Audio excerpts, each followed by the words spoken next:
Hello everyone, welcome to Autodidact classes. I found this question is quite interesting one. Y equals to ax square minus bx plus c. Here, this function does not have two distinct real roots. Then we have to find the maximum value of this part.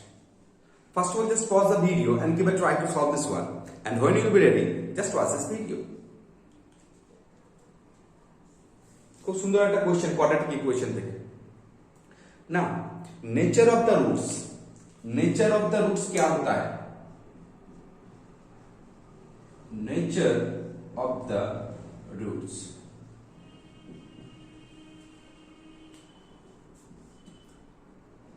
Real and unequal equal होता है और no real roots real and unequal पे क्या होता है d greater than 0, equal pay क्या होता है d इक्वल टू 0 और नो रियल रूट्स में क्या होता है d लेस देन 0। ना d क्या है x square plus bx plus ये मेरा का क्वाड्रेटिक इक्वेशन है तो इसका d क्या बनेगा डिस्क्रिमिनेंट क्या होता है डिस्क्रिमिनेंट होता है b square minus 4ac b square minus 4ac ये मेरा डिस्क्रिमिनेंट होता है यही डिफाइन करता है नेचर ऑफ द रूट्स क्या होगा। सो यहां पे does not has two distinct real roots unequal and distinct are same unequal and distinct are same. So ये मेरा ऑप्शन मेरा कैंसिल हो गया तो कौन सा दोनों ऑप्शन बचा हुआ है मेरा D less than equal to 0 ना ये मेरा क्वाड्रेटिक इक्वेशन है। यहां पे क्वाड्रेटिक इक्वेशन क्या है y क्या है ax square minus bx minus 16। सो b स्क्वायर माइनस 4ac क्या होगा b स्क्वायर माइनस 4ac क्या होगा d less than 0 b square minus के स्क्वायर प्लस ही होगा b स्क्वायर माइनस 4a कितना है a है c मेरा कितना है माइनस 16 है which is less than equal to 0। So, if we further simplify this part, then b square plus 64a less than equal to 0. Now, b square is always greater than equal to 0. b square is always greater than equal to 0. Then, a has to be the negative one. A has to be the negative one. Now, to find the maximum value of this, to find the maximum value of 4a minus b, a has to be the largest one. A has to be the largest one. Now, from this part, b square plus 64a equal to 0. यहां से a मेरा क्या आएगा minus b square by 64। क्या आएगा minus b square by 64। Now, put the value of a in this given equation. Now, क्या होता है देखते हैं कहानी क्या बनता है। तो 4a मेरा क्या है minus b square by 64 minus b। फिर further simplify this part 16 LCM मेरा क्या आएगा 16 आएगा।